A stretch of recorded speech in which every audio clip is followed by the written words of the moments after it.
To be back coaching again, you know, that's my thing.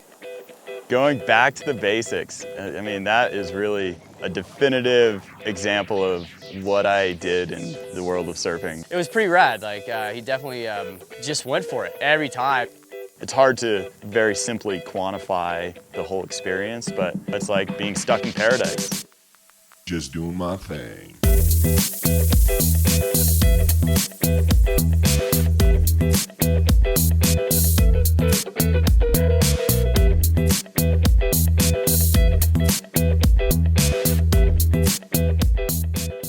On a snowboard, I'm so comfortable. I can throw on a board anytime and I can go snowboarding. Where surfing, I really needed to start from the bottom, you know, start from the very beginning. A couple of tips I give to people that have never surfed before is prepare yourself. Know where you're gonna surf. What's the water temperature? What are the good and bad times of the day to surf there?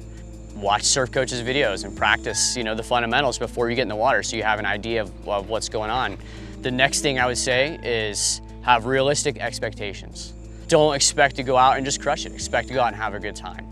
Be realistic with what you think you can accomplish in a day or a week or however long you're going. And the last one would be take a professional lesson. There's no substitute for it. I learned to surf my own, but I can tell you that it probably set me back a few years. The first thing I do want to cover is kind of the differences in turning a snowboard and turning a surfboard. If I push like that and I engage the entire rail of the surfboard, that's no good. It's called bearing a rail, digging a rail. So the first kind of turn I want to show you guys today is basically called a trimming turn. And it's kind of like your first down the line, they call it. So down the line is obviously we get up to our feet, and it's our goal in most open face waves is to get up right when the wave's breaking. We want to stay right in front of the curl, right in front of the breaking part of the wave. So obviously if we get up and we just ride straight, we're going to ride straight, the wave's going to break, and then we're back in the white water. Okay, so we want to initiate the turn so that we can stay in front of the breaking part of the wave. And we practice that in the white water first, all right, so that we can have control so that when we do start catching open face waves, that we know what to do. Instead of thinking of trying to push the rail in the water, think about just the way your alignment of your body is, right? I'm on my surfboard, I'm going down the line, I've got like a chin, shoulder, hip alignment, looking down the line this way. If I want to initiate a turn, I don't have to push on my toes like this and go all hard. All I can do is just turn my body. Right now I'm riding straight. If I want to go this direction, we go from the top down in surfing. So we look with our head first, then our shoulder, then our hip. And if you watch what happens, if I just rotate my body, see how it engages that rail just ever slightly? Because if you really watch what's happening is this knee.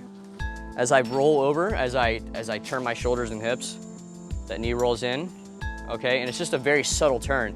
And it's just turning the head, shoulder, hip, rolling the knee in, and you feel that, how it engages there? Yeah. And it can be even more subtle than that. You know, you can push really hard if you want to. You're gonna find if you push too hard, especially when we're going slow, bury the rail. So I want you guys to focus on getting to your feet today, getting up, okay, locking in, and then just doing a small turn, feeling the board as it goes down the line, staying kind of front foot heavy, all right? And then the same thing can be said for going backside. Typically backside is a little harder because you can't really see where you're going. You can't see the wave behind you. So what we're gonna do is the same basic motions, but we're gonna kind of open our shoulders a little bit more so that we can see where we're going. Going up and see, knee rolls out, engages this rail, and I can look down the line and see where I'm going, all right? So that's gonna be our first couple basic turns. Working with beginners, the biggest challenge usually is the physical aspect. There's a level of fitness that's involved that can really only be acquired through surfing. I mean, I saw that firsthand with the time out of the water. As we progress into more intermediate and advanced coaching, the biggest thing is bad habits. They're hard to break. And surfing, you know, we start surfing, and I think the reason so many people have such bad habits in surfing is we start surfing and, you know, to say there's a right or wrong way to do it, it's kind of tricky because everyone has their own style. They ride different waves and different kinds of boards. But there are certain little things that can definitely hold you back. And breaking bad habits, even my own bad habits that I learned that I had later on, I still revert to those. How do I look at the waves? How do I look at the ocean? How can I start to better read the terrain and my surroundings? And that side of it was really helpful to actually go back to the fundamentals. And it's one of the things that I tell people in the world of snowboarding of, hey, when I coach someone in snowboarding, I have them many times focus on the most simple elements, but I don't know if I always do that for myself personally when I jump into another sport. So Brent was there to remind me to say, hey, let's just focus on the really most simple elements and get really good on those things and avoid creating those bad habits. Doug definitely exceeded my expectations, and I think maybe even in the beginning I might have babied him a little bit too much. I probably should have pushed him a little harder. I think I definitely could, but he took that upon himself to push himself harder. I mean, days when the waves finally got manageable when it wasn't, 15 feet, yeah, he was charging, we'd be out and next thing you know, it's like, where's Doug?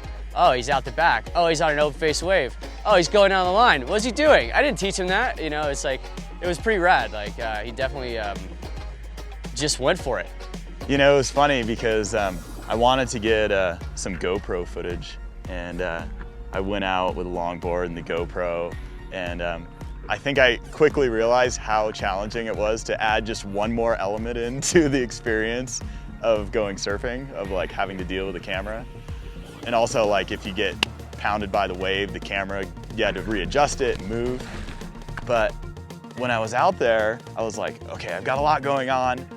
But then the waves just opened up for me. I was able to paddle out the back, as they call it, which is past that last set of waves, and was able to just really quickly paddle in, catch a green face wave, and get a good solid ride. I think that moment for me, which was really cool because I was able to actually catch it on video, that moment for me of catching that wave and being able to ride it, let the wave break, and actually riding a longboard, you can just keep riding that whitewash.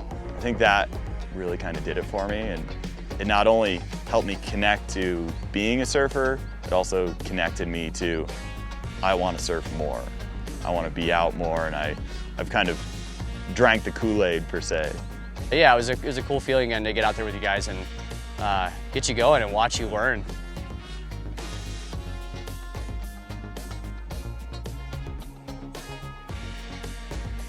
Having the opportunity to work with Brent, I know him and I have created a lifelong friendship just between not only coaching one another, both being able to play that role, but also traveling and realizing how many things we have in common. It's like we're both lovers of board sports and exploring, whether it be the mountains or the ocean. I'm always going to be a surfer, and I'm always going to be drawn back to the waves.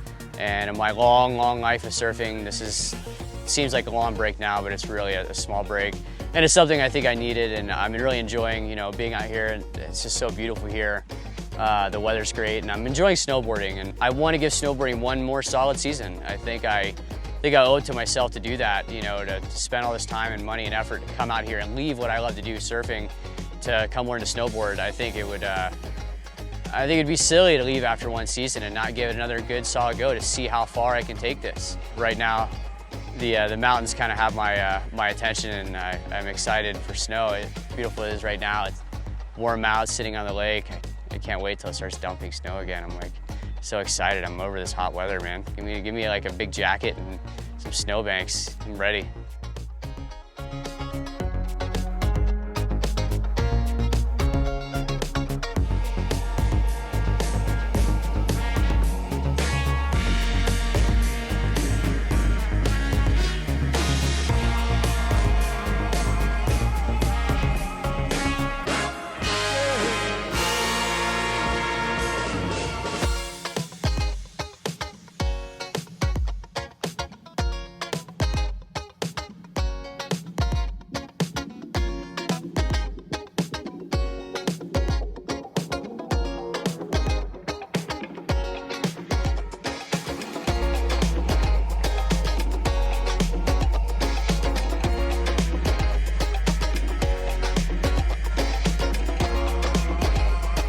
Subscribe and stay connected with Thrive as we take more riders back to basics.